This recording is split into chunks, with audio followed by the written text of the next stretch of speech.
Hello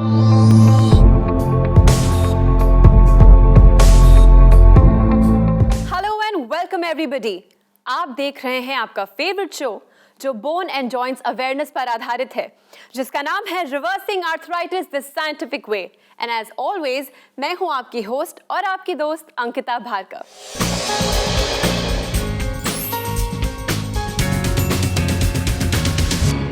arthritis की दुनिया में दर्द है, लाचारी है, बेबसी है, पर एक ऐसे शख्स हैं जिन्होंने एक ऐसी दुनिया का सपना देखा है जिसमें सुख है, खुशी है, मुस्कुराहट है। ये शख्स एक ऐसे एक्सपर्ट हैं जो सालों से आर्थराइटिस की फील्ड में रिसर्च कर रहे हैं। अपनी कड़ी मेहनत से आज वो इस बात को प्रूव कर पाए हैं कि आर्थराइटिस को रिवर्स किया जा सकता है। मैं बात कर रही हूं इंडिया के number 1 lifestyle doctor and famous sports medicine specialist doctor Gaurav Sharma की। डॉक्टर गौरव शर्मा देश के नंबर 1 लाइफस्टाइल डॉक्टर और स्पोर्ट्स मेडिसिन स्पेशलिस्ट हैं। डॉक्टर गौरव शर्मा ने 10 वर्षों से भी अधिक वेस्टर्न मेडिसिन में शिक्षा हासिल की है। इन्होंने चिकित्सा की कई अन्य पद्धति जैसे आयुर्वेद और एक्यूपंक्चर का भी गहन अध्ययन किया है। चिकित्सा के क्षेत्र में आपके अद्भुत योगदान के लिए 5th annual Indian affairs India leadership conclave and Indian affairs business leadership awards 2014 में डॉक्टर गौरव शर्मा को इंडियाज मोस्ट एडमायर्ड डायबिटोलॉजिस्ट 2014 और इनकी कंपनी डॉक्टर जी वेलनेस को India's most promising company in lifestyle and wellness programs के award से सम्मानित किया गया है। आपने आर्थराइटिस की सीरियसनेस को समझा और सालों के रिसर्च और एक्सपेरिमेंट्स के बाद दुनिया को दिए आर्थराइट प्लस, सूजीज और जेन आर्थरो जैसे प्रोडक्ट्स। डॉक्टर गौरव शर्मा के पर्सनलाइज्ड अटेंशन और यूनिक प्रोग्राम्स के जरिए ऑस्टियोआर्थराइटिस के पेशेंट्स की जिंदगी बदल चुकी है। आज हमारे साथ मौजूद हैं डॉक्टर गौरव शर्मा, यानी कि हमारे फेवरेट डॉक्टर जी। चलिए मिलकर उनका स्वागत करते हैं। डॉक्टर जी, आपका बहुत बहुत स्वागत है। बहुत बहुत धन्यवाद अंकिता जी। दोस्तों, मैं हमेशा आपसे कहती हूँ कि ये शो एक डायल इन शो है, जिसका मतलब है कि आप हमें कॉल कर सकते हैं और डॉक्टर जी से डायरेक्टली बात कर सकते हैं। अगर आपको आर्थराइटिस है और आप भी अपने आर्थराइटिस को रिवर्स करना चाहते हैं तो ये मौका आपके लिए है। फ़ोन उठाइए, डॉक्टर जी से बात कीजिए। डॉक्टर जी, अक्सर डॉक्टर्स कहते हैं कि एक्सरे करवाइए, MRI करवाइए, CT स्कैन करवाइए, बट इन तीनों में बेसिक डिफरेंस क्या होता है?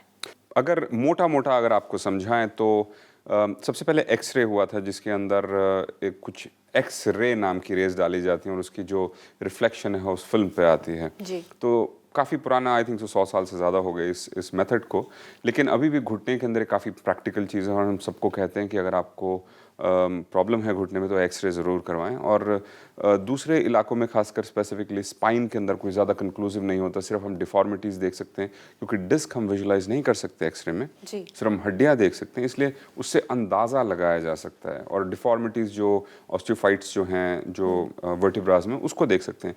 लेकिन अगर आपको सॉफ्ट टिश्यूज़ को देखना है, यानी कि कार्टिलेज को अगर देखना हो, कार्टिलेज को देखना है या डिस्क को देखना है स्पाइन के अंदर, या अगर आप कोई दूसरे लिगामेंट्स को देखना चाहते हैं तो डेफिनेटली MRI यूज़ किया जाता है। और जॉइंट्स के लिए स्पेसिफिकली MRI यूज़ किया जाता है। अगर आपको ब्रेन को देखना है या स्टमक को देखना है तो उसके अंदर CT स्कैन यूज़ किया जाता है। इसलिए जॉइंट्स के लिए MRI याद रखिए, दूसरे ऑर्गन्स के लिए CT स्कैन याद रखिए, और एक्सरे करवाना है तो घुटने से आगे ना जाएं, चेस्ट का भी देखा जा सकता है। लेकिन एक प्रॉब्लम ज़रूर आती है कि हमें एक्सेसिव इस तरह की इमेजरी टेक्निक्स को यूज़ नहीं करना चाहिए क्योंकि रेडिएशन होती है जी। इसके बारे में ज़्यादातर व्यूअर्स नहीं जानते। तो दोस्तों, जितना कम हो सके रेडिएशन लें, और ख़ासकर एक रेडिएशन जो मैं सबको रेकमेंड करूँगा कि नहीं करवाएं, उसको कहते हैं मैमोग्राफी, यानी कि ब्रेस्ट के जो टिश्यू को दबा के वहाँ पे एक्सरे लिए जाते हैं और इसके अंदर बहुत हाई रेडिएशन दी जाती है। तो इस कंडीशन के अंदर अल्ट्रासाउंड एक बेटर ऑप्शन रहती है आपके लिए, अगर आप ब्रेस्ट को एग्जामिन कराते हैं अगर मैमोग्राफी की जगह।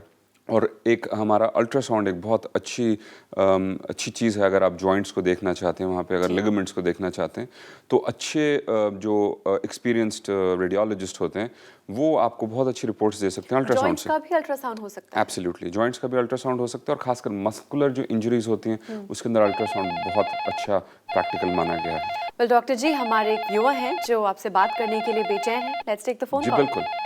Hello, hello. नमस्कार। नमस्कार जी, नमस्कार। Reversing arthritis the scientific way में आपका स्वागत है। Thank you. जी, आपका नाम और आप किस शहर की रहने वाली हैं? मैं परवीन मल्होत्रा बोल रही हूँ और देहरादून से बोल रही हूँ। परवीन जी, देहरादून से। हाँ जी। हमारे साथ हैं डॉक्टर जी, आइए आपकी उनसे बात कराते हैं। Thank you. मिसेस मल्होत्रा नमस्कार। नमस्कार डॉक्टर साहब, नमस्कार। जी, आपने कैसे याद किया हमें आज? हाँ, यही है कि मेरे घुटने में बहुत प्रॉब्लम थी। तो क्या प्रॉब्लम थी बताइए? बस घुटना इतना दर्द होता था कि मैं ना तो मतलब चल फिर सक रही थी, ना उसे मोड़ सकती थी, कुछ बैठ नहीं, जैसे पूजा वगैरह करने के लिए मुझे बिल्कुल नीचे बैठा ही नहीं जाता था मेरे से। तो ये कितने समय से प्रॉब्लम है आपको ये? हो गया 1 साल है इस बात को। 1 साल से। तो आपको किस समय प्रॉब्लम, किस तरह की प्रॉब्लम थी? उठते बैठते चलते फिरते, आलती पालती मारते? अकड़न बहुत हो रही थी, अकड़न बहुत अकड़न थी जी। और उसके ऐसा था घुटना, मतलब जरा से चलती थी या सीढ़ियाँ चढ़ती थी, बस ऐसे लगता था कि अभी फिर तो मैं चलना भी धीरे धीरे मेरा मुश्किल हो गया था बड़ा। तो उसमें क्या लगता था कि जैसे सुइयां चुभ रही है, कुछ चुभ हो रहा है कोई? हाँ हाँ, बिल्कुल बिल्कुल इस तरह की ऐसा ही। आपको? जी अंदर से ना कोई चीज चुभ रही है, जैसे कोई मतलब। जी। तो उसके इस टाइप का मुझे होता था, तो मैं प्रोग्राम तो काफी टाइम से देख रही थी। तो आपको कितने दिन में आराम मिलना शुरू हुआ है? तो चुभन जो है, ये उठते जब बैठ मैंने ट्रीटमेंट शुरू किया डॉक्टर साहब, उसके 15 दिन तक तो मुझे कोई रिलीफ नहीं था। 15 दिन तक कोई रिलीफ नहीं था? जी। हाँ, 15 दिन तक तो मुझे कोई ऐसा नहीं है, लेकिन मैंने मन बना रखा था कि मुझे ट्रीटमेंट करना है। तो फिर मैंने इस बात को मालूम था कि पेन किलर तो है नहीं है, खाएंगे तो एकदम से आराम आ जाएगा। जी जी बिल्कुल। तो मैंने फिर काफी टाइम लिया। 15 दिन बाद मेरे घुटने की ऐंठन कम होनी शुरू हो गई। अच्छा, 15 दिन में ऐंठन कम होनी शुरू हो गई। Very good. उसके बाद उसके बाद धीरे धीरे धीरे धीरे आज मुझे 8-9 महीने हो गए। 8-9 महीने हो गए लेते हुए। जी। तो भगवान की दया से 90% तो बिल्कुल ठीक हूँ। मुझे बहुत बहुत प्रसन्नता है कि हम आपका कुछ कर सके।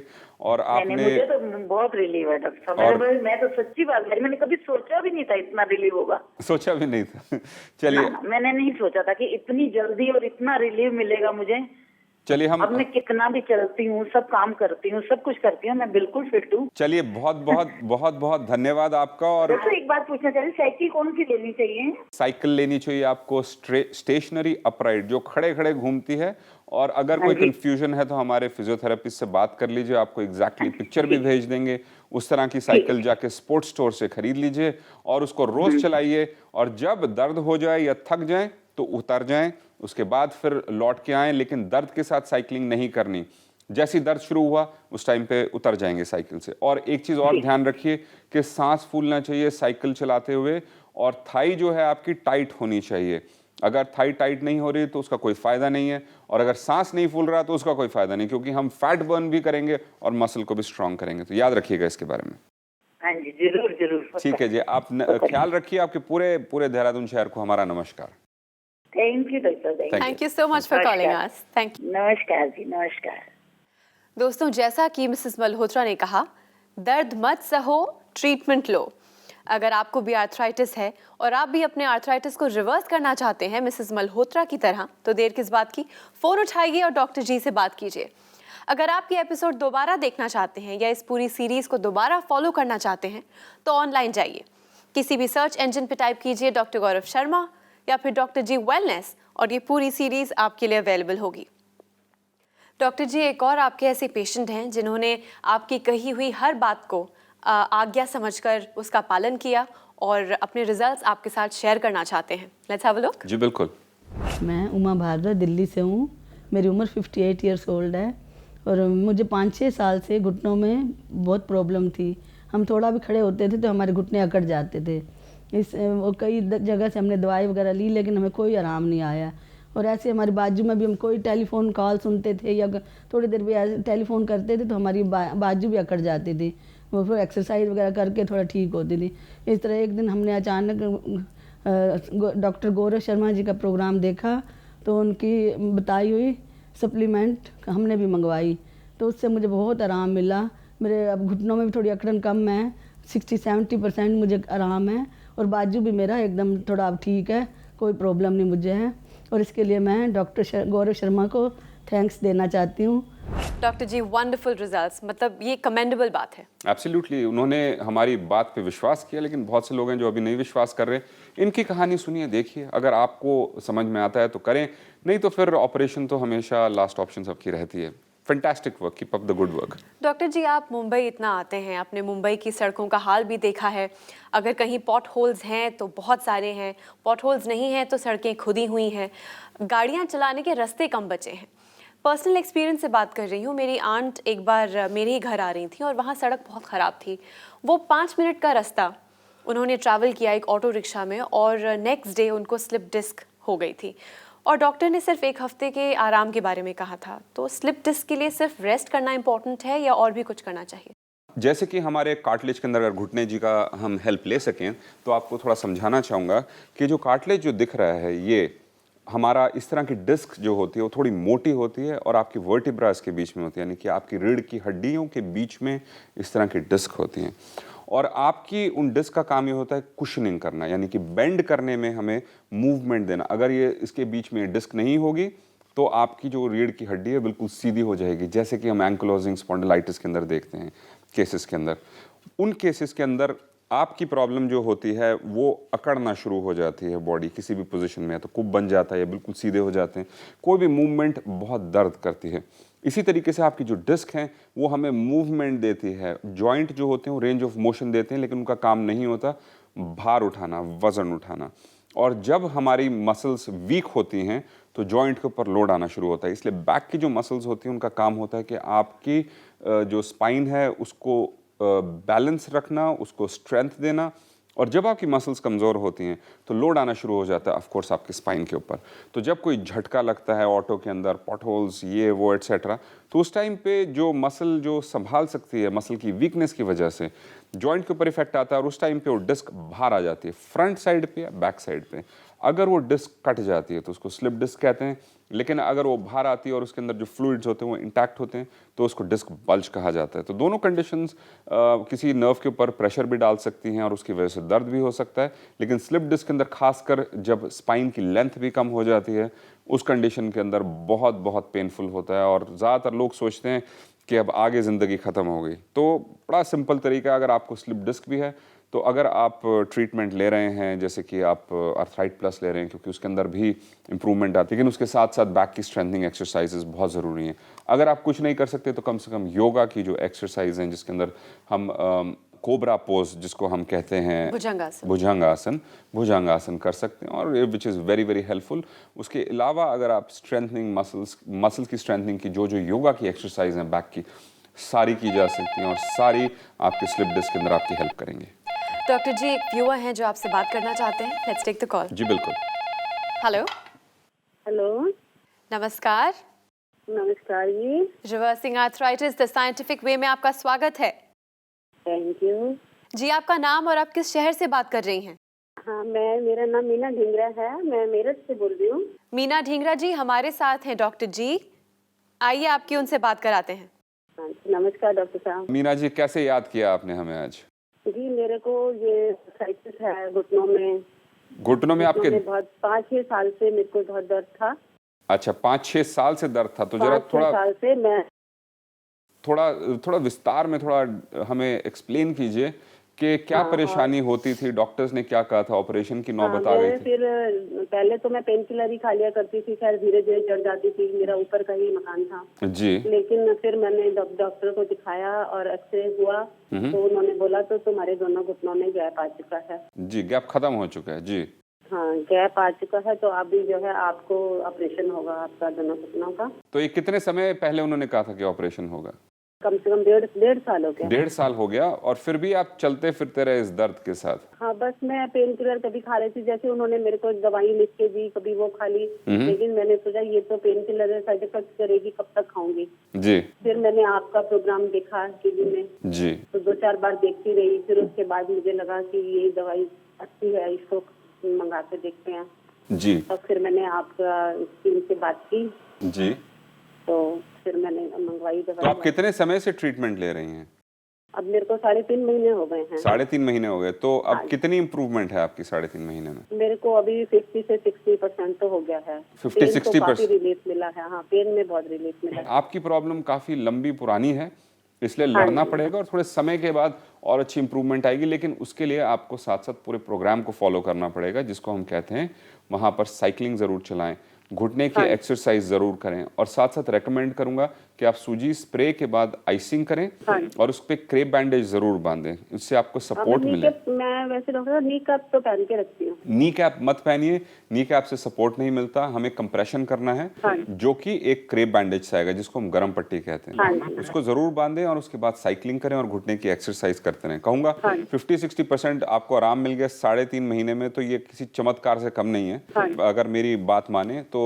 ये फैक्ट्स बता रहा हूँ क्योंकि ज्यादातर आपकी तरह के पेशेंट्स स्ट्रगल करते हैं और उसके बाद मजबूरन उनको सर्जरी में जाना पड़ता है, और आपकी जो लाइफ बच गई है उसके लिए ईश्वर को धन्यवाद कीजिए और इसी तरीके से डटे रहिए अपनी लड़ाई के अंदर। जी, मैं तो आपका धन्यवाद करती हूँ क्योंकि आपने ऐसी दवाई दी है मुझे। जी, मेरा धन्यवाद मत कीजिए, मैं सिर्फ एक जरिया हूँ, करने वाला ऊपर वाला है। और बहुत से जो व्यूअर्स हैं उनको अभी भी डाउट है दिमाग में, उनको शक है कि कहीं ये फिर मार्केटिंग कर रहे हैं, ये कर रहे हैं। तो अगर आपके दिमाग में डाउट है तो बिल्कुल भी ध्यान मत दीजिए जो हम बात कर रहे हैं। आप ये सोचिए कि हम मार्केटिंग कर रहे हैं, और जिन लोगों को समझ आ जाएगी उनको फायदा होगा, लेकिन डटे रहना होता है क्योंकि ये प्रॉब्लम्स बड़ी सीरियस हैं।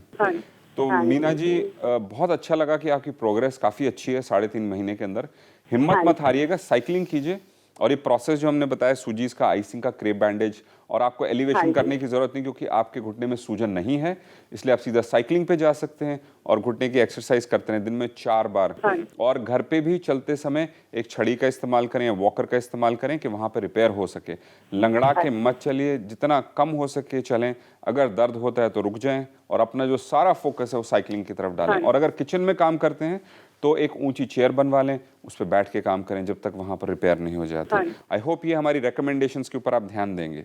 जी, thank you very much. Thank you. धन्यवाद। Thank you so much for calling. दोस्तों, अगर आप भी आर्थराइटिस के बारे में कोई भी जानकारी जानना चाहते हैं तो ये मौका खास आपके लिए है। फ़ोन उठाइए, नंबर मिलाइए और बात कीजिए डॉक्टर जी से।